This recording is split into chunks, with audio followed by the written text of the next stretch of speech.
Nah, Yeah, we just. talking about entrepreneur. This man is being an entrepreneur right now. But yeah, so I think we should focus on the difference of how we got our start in our entrepreneurial thing. I mean, what we try to focus on, like the habits and everything, and how we've picked our niche. Because obviously we're all in different niches.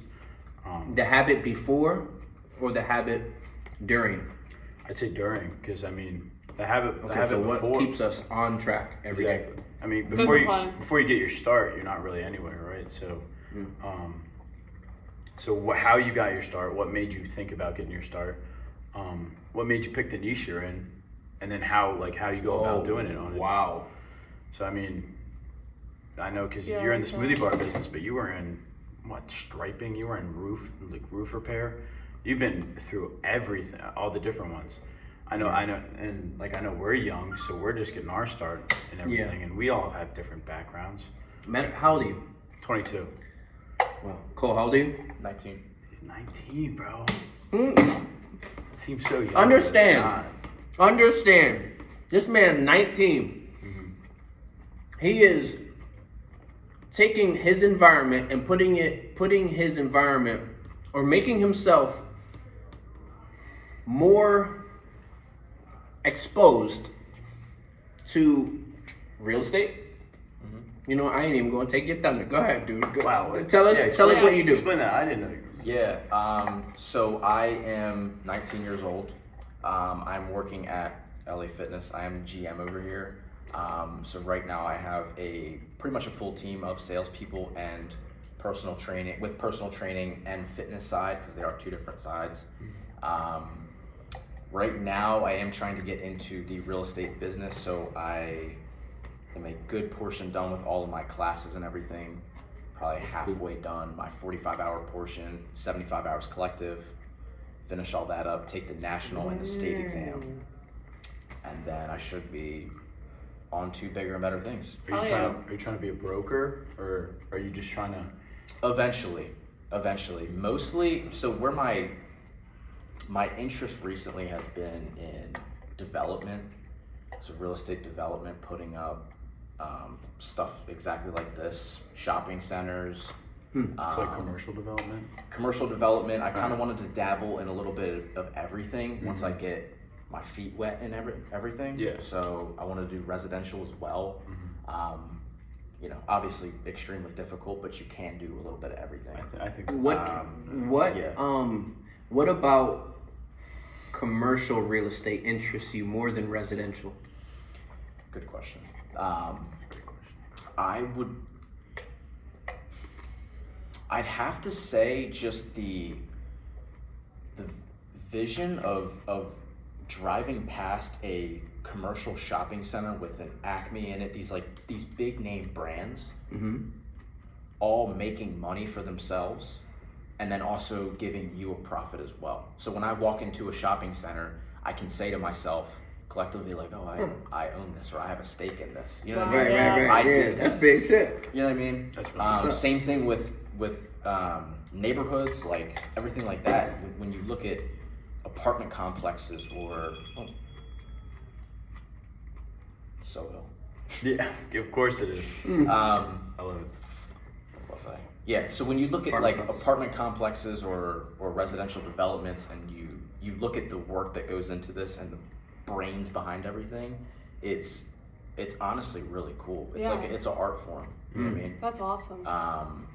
And obviously there's money in it too, but You gotta make it more interests me just the act of doing it and saying that I own this, that, or the other thing than it does making money off of it. So when you say development, because I know there's different parts in development with building, acquiring the permits, acquiring the actual land.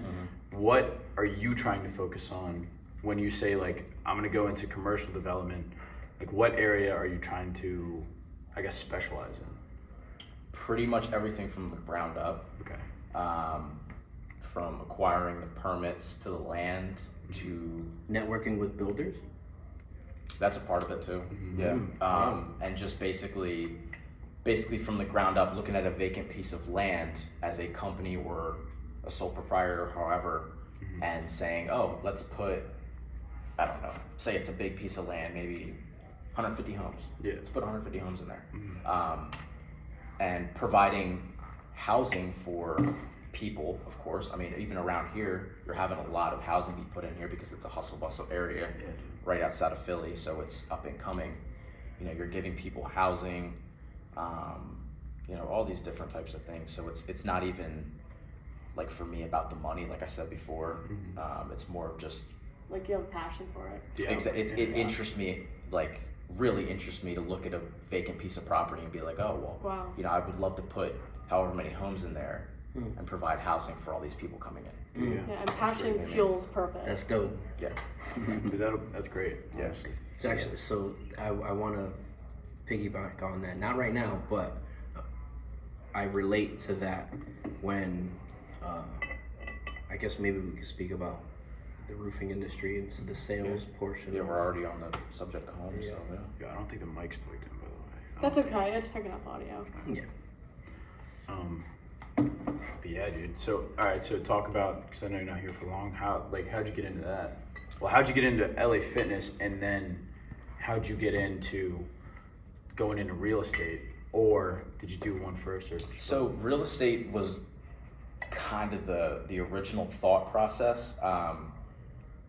I got interested in the investing side of things when I was about 16.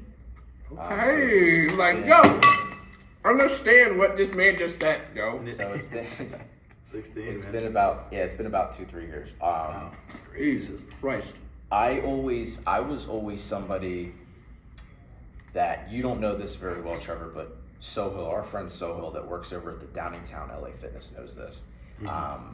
I was never somebody that could talk to people very well. Wow, dude. Like it was, That's great. I think I was telling you about this before. Maybe, yeah. I was never somebody that used to be able to talk to like anybody, really. Like I had very bad social anxiety to the point where it was like, Really? You're so well spoken then. Damn, son. yeah, Like, Practice. wow. That's practice, I man. would've That's never dedication. it is. It's That's dedication. Man. absolutely. It's How'd you get better? it's just going through the ringer. I mean, like I got a sales job, you know. Well, I guess let me take it back to the start. I used to work at a ski and snowboard shop over in Exton called Buckman's. I don't know if y'all know. Yeah, I know Buckman's. So yeah, I used to work over there because I was big into snowboarding. I worked there for maybe a season, and they're not year round, obviously. You look like you would be good into snowboarding. I love it. Yeah, Yeah. I love it. I'm trying to get back out there. Mm-hmm. But yeah, regardless, I worked there for a good while, and then when I kind of quit, because the season was over, I was like, well, I need to kind of do something a little bit better. I was already talking to people, setting people up with like, you know, their boot sizes, ski sizes, snowboard sizes, everything like that. So I wanted to kind of expand on that, and especially since I was already interested in the real estate aspect of it, I knew that I needed to improve on social skills and how to influence people in general. At 16. Whoa.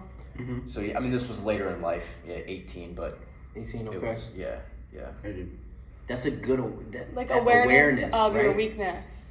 That's huge to be able to try to expand on something Yeah. that you may not be So- proficient in. Yeah. Yeah, and it was a scary thing. Like I remember the exact day I left my house, looking for a job. I was like, I need to do something. I was already going to the gym a lot with friends on guest passes and whatever else. So I was like, well, let me just go to this LA Fitness in Downingtown, see what's up. I already knew kind of Soho a little bit from there because he tried to sell me on something. Yeah. You know how of he course, is. bro. That's You know classic. how he is. That's classic. But yeah, walked in. Did it I work? think it did. Yeah. I think Shout out Sohail, man. kidding me, bro? That's I mean, my guy. he sold me on the position. Yeah, he did. He's a pro salesman, man. Yeah, he's good. So Yeah, you're learning he from the is. best, and that's I did. Yeah. See, that's great, man.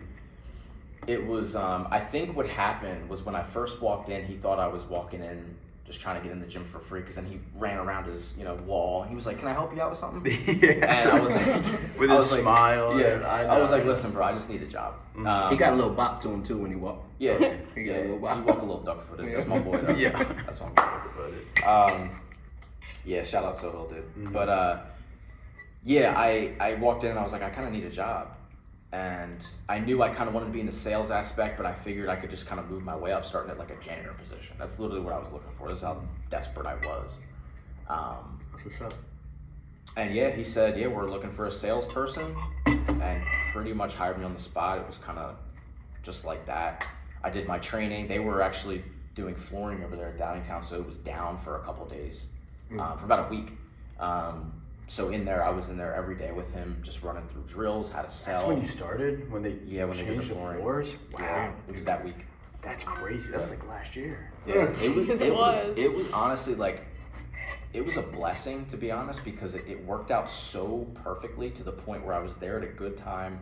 I walked in unannounced and got everything set up almost immediately. So it was really a perfect situation. Hold on, so you didn't go in there with the intention of actually trying, no, you went in there with trying to get the job, Exactly. but you were also trying to work out too? Exactly. So you were trying to make money and get fit at the same time, bada Yes. bing. Yes. The getting That- fit part wasn't a huge concern for me at the time. It was more of a fact like, oh, I'm broke. I need a job. You know what I mean? It was kind of that type of You thing. didn't go to college, right? I didn't. And the Yeah. classes you're taking are for real estate, right? Yes. Yeah, it's just the And dude, realtor. And yeah. to see where you are now with what you said about not being able to speak to people, because I mean, I am sure that's something that all of us have faced, but it's like, it's hard being in that situation where you can't speak to people, not because obviously you can't, but like, you're not comfortable with it. Right. And then putting yourself in that position of, okay, I need to make money. This is the only job that I know that will pay well, or I know I can get right off the bat with no college degree, whatever. Right. And being able to throw yourself in that position one, takes balls, but two, like, I mean, to see where you've come from where you started, dude, you're doing great. Yeah, Yeah. I appreciate Like, that. Yeah, you are. I appreciate And just that. keep Yeah. focusing on growing every single day. Because I mean, even from when I met you, I remember when you started here, like, you've grown a lot, dude. I appreciate and that. And you're Yeah. doing really, really good things. That's the goal, and that'll kind of lead me to my next point. Like, talking about like entrepreneurship in general, I think whether you're an entrepreneur or not, honestly, I think you're only here for so long, Yeah. and every day that you should try and be a better version of yourself yesterday. I mean, it's cheesy. Everybody says Facts. it. I was literally Yeah, thinking that everybody says here it. on the way here today. Yeah, we're only here for so long, I so mean, might as well do what you love. Exactly. Yeah, and you might as well wake up every day trying to be better than you were yesterday. Like, and I would rather then a die little knowing bit. I tried than thinking what it Exactly. could have been the rest of my life. Yeah, and Exactly. I think, going back to the point where, I wasn't comfortable with the things that I'm doing now back then, I think throwing yourself into the scariest situation possible, something you're not comfortable with, is the only way to grow. I agree. I mean, and I know everybody says it, so it's not like anything, oh, cool, it's not anything new, but like it's a true fact. Exactly. I If know. everyone says it, they're probably right. That's the thing. Yeah. So Absolutely. I think noticing that too. I mean, noticing like it's corny, whatever. But then noticing that, like, all right, this actually works. Like, Yeah. this is Oh, yeah. true. Like, this is like throwing yourself in the fire is the best way to learn something, Exactly. because you're forced to actually be there. Not like, I mean, taking classes and everything is cool, but actually experiencing hardship and experiencing